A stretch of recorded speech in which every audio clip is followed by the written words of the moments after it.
estás, mi querido Carlos? Mi querido Ramón, ¿cómo estás? Qué gusto estar aquí contigo en tu programa, una fecha importante, una semana compleja para México, pero muy importante, donde tenemos que salir a votar. Sí, hombre, esta semana fue la recta final de una campaña extenuante, mi querido Rafa. Sí, y fíjate que me dará gusto que la gente de veras participe. A mí se me hace como que tenemos una sociedad inteligente, estudiosa, y eso nos lo va a demostrar si es que votan.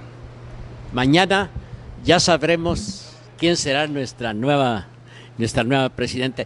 No vamos a hablar, ya hemos hecho bastante lucubraciones y hoy estamos en esta calma chicha desde el miércoles, bendito sea Dios, cesaron que era agobiante. Yo nunca había vivido una campaña tan agobiante en la radio y la televisión de tantos anuncios. Fueron 90 días de la elección presidencial de campaña, la más corta que ha habido en la historia de México. Sin embargo, muy intensa, muy tupida. La verdad es que todo el mundo le apuesta a los medios de comunicación. Se ha perdido el tema del contacto directo, de ver a los ojos, de tratar a los electores, de convencer y de conmoverlos con argumentos. Ahora todo es mercadotecnia, mi estimado Ramón. Sí, todo es mercadotecnia. Fíjate que empecé yo a escribir en La Voz de Guadalajara. Tú ya tienes tiempo escribiendo ahí en La Voz, ¿verdad? Sí, desde que salió la revista me tocó ser invitado para fundar la revista por Rubén Iñiguez, nuestro mutuo amigo. Sí, y yo te veo que siempre tú eres una de las personas que nunca han fallado ahí en La Voz. Le hacemos la lucha, a veces sigue teniendo mis silencios involuntarios. Muy bien, pues aquí estamos en vivo bueno, ratos en vivo y ratos en medio atarantadito, escuchando a mi querido Rafa. ¿De dónde te llega la afición por el tango, Rafa? Desde chiquillo, fíjate que yo fui muy sentimental desde niño. Y entonces el dolor que trae el tango, porque es un dolor permanente, es parecido a José Alfredo Jiménez para que lo entendamos en ese lenguaje, ¿no? No más que en México muy claro el acompañamiento del alcohol. En el tango no tan necesario, aunque sí se menciona en algunos tangos, pero es más el dolor por la mujer de la vida galante de la cual se enamora el hombre. No, y hay unos tangos realmente pelados, bien, bien pelados. Me refiero a los primeros que hablaban en una forma parecida a los mexicanos con esta cuestión del albur. Y yo estuve viendo ahora cuando vi la historia de la comparsita, que realmente eran, pero bravos los tangos, ¿eh? Sí, el hombre sufría, pero al mismo tiempo era agresivo con la mujer, muy agresivo. Hay diferencia entre los mexicanos y los argentinos a la hora de chillar por la mujer o de llorarle a la mujer. Fíjate que no sé si notas que hasta en la cuestión electoral, estamos platicando lo abismal que es un pueblo que se va de un extremo a otro en sus decisiones en el voto. Hasta en eso puedes notar que tenemos mucho parecido. Y yo que fui a Buenos Aires, yo dije, estoy en la Ciudad de México, nomás un poco más limpio. Eso sí, no sé por qué percibí mucha limpieza en Buenos Aires, las calles sin colillas. Tú vas a México, ves mucha colilla de cigarro tirado en la calle. En Buenos Aires no, ves mucha limpieza. Pero noté el pueblo muy parecido en su forma de pensar, de vivir, la cultura y algo que nos tiene unidos. Mañana todo mundo a votar, mi querido amigo. Hay que defender nuestro derecho a votar, pero también hay que entender que es una obligación, Ramón. Tenemos la obligación para México, para las futuras generaciones, para nosotros mismos, para nuestra familia, de emitir nuestra opinión, porque además la gente cree que ahí se acaba todo con la elección. No, es el principio. Debemos de exigirle al gobierno vigilarlo, cuidarlo para que no tenga excesos. Tenemos que exigir regresar a donde estábamos, rendición de cuentas, transparencia y combate a la corrupción. Es lo que pedimos, y los ciudadanos a vigilar a los políticos porque solos no se cuidan. No, y yo escucho muy frecuentemente que cuando algo realmente le interesa a la sociedad, luego oigo esta opinión. La política es tan importante que no se la podemos dejar en manos de los políticos. Es correcto, tenemos que asumirla nosotros los ciudadanos. Íbamos muy bien, los pusimos contra las pared, Tuvimos un presidente que fue Peña Nieto que estaba realmente necesitado de escuchar al pueblo y no contradecirlo. Tenía baja popularidad y fue cuando mejor nos fue. Porque un presidente no se le debe de aclamar, ni de aplaudir, ni de celebrar. Su obligación es hacer las cosas bien. Entonces tenemos que regresar a ser los ojos que cuiden las manos de los políticos. Lo que todo el mundo hace es la elucubración, número uno. Si toda la gente sale a votar, entonces mi partido va a ganar, cualquiera que sea. Pero eso dicen los tres contendientes. Y en realidad no hay ninguna razón. Lo que sí es importante es que participemos, mi querido Rafa. Si participamos se logra el equilibrio de poder, ¿verdad? Yo estoy de acuerdo con Carlos que sí se requiere una participación para tener ese equilibrio y que a lo mejor también entre ellos se estén peleando, pero bueno, son nuestros ojos en el momento del debate en la Cámara. Entonces sí hay que invitar a la gente a que participe para que después no nos quejemos, porque es lo que también está pasando, ¿verdad? Mucha gente se queja, pero tampoco participaron, así es que hay que invitarlos a que mañana asistan, lleven su lápiz o pluma, no sé tanto chisme que traen de ese tema, ¿no? Pero hay que participar. Sí, yo creo, normalmente son alrededor, poquito menos del 40% del padrón electoral la gente que no vota. Y yo espero que en esta ocasión, pues los candidatos, los tres candidatos, hayan calado un poco más. Para mí sí me llamó más la atención. Yo he visto, pues no mentira, más de 15 elecciones de presidentes. Yo nunca había visto una tan enconada como esta.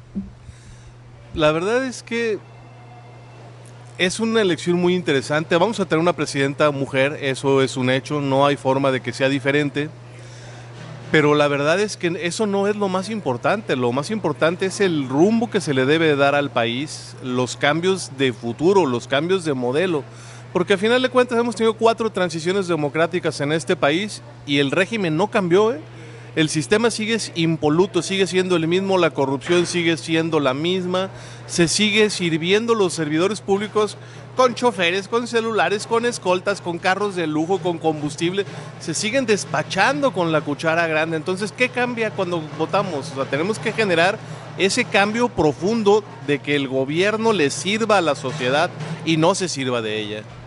Pues sí, nuestra exhortación es definitivamente que todo mundo vaya a votar, que lleven a sus familiares, que escojan cada quien al candidato que les haya llenado el ojo, pero que todo mundo participemos, Rafa.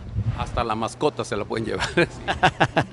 Sí, fíjate que lo que dice Carlos es muy cierto. Yo creo que el problema que sí tenemos de fondo es un sistema tanto en la familia como en la educación de las primarias, donde no se incita a la actividad política. Yo creo que sí hace falta todavía algo más intenso, porque pues por algo mucha gente no quiere participar, ¿verdad? Desde la infancia es como una cultura que se arraiga.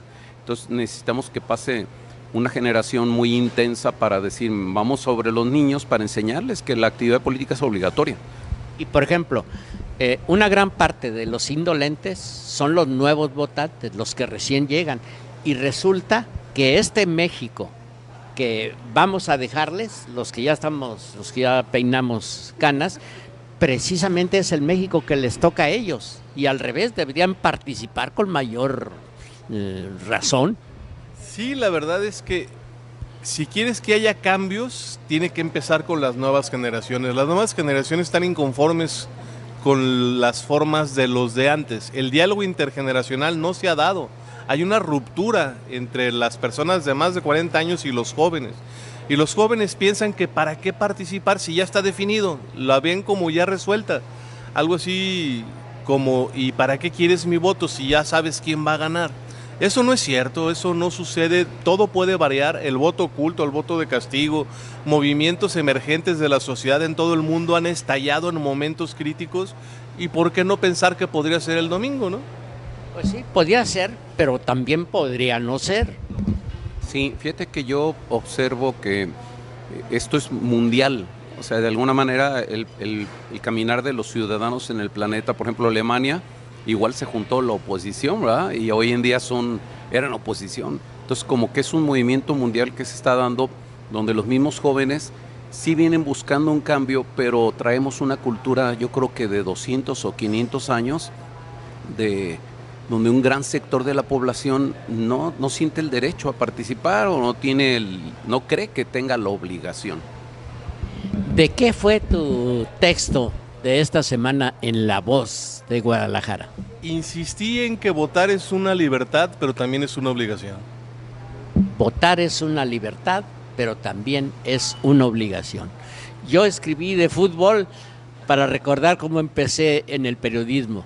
Yo empecé escribiendo de fútbol y escribí un texto que se lo recomiendo muy en forma muy especial, que se llama La jugada del campeonato.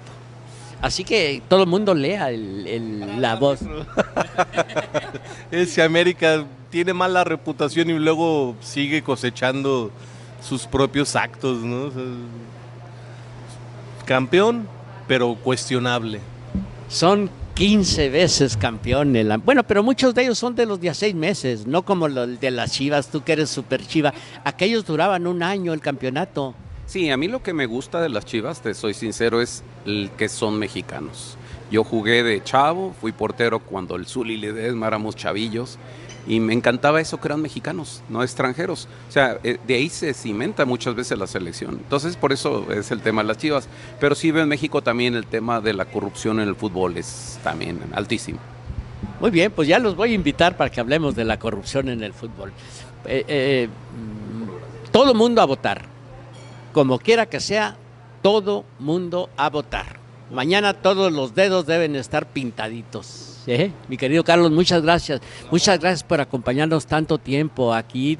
También ya tienes mucho tiempo colaborando con nosotros. Un gusto, siempre es un placer. Tu audiencia es una audiencia de las más agradables, recónditas de esta bonita ciudad. La gente te sigue desde hace décadas, Ramón.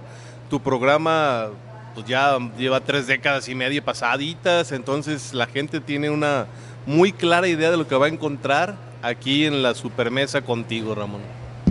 Pues esperamos que todos los días se sorprendan. Hoy tenemos la gratísima visita de yo diría que es la persona, el bohemio encarnado de Guadalajara, es mi querido Rafa, ¿o no? Muchas gracias, Ramón. Fíjate que por azares del destino me incrusté en la bohemia, pero fui a México a luchar, buscar un camino en la música, y me acomodó en el ambiente que le llaman bohemio. Luego platicaremos de qué se trata esa palabra, ¿no? Es muy interesante. Vamos a seguir escuchando a Rafa con los tangos. ¿Gustan ustedes? Después de estos comerciales.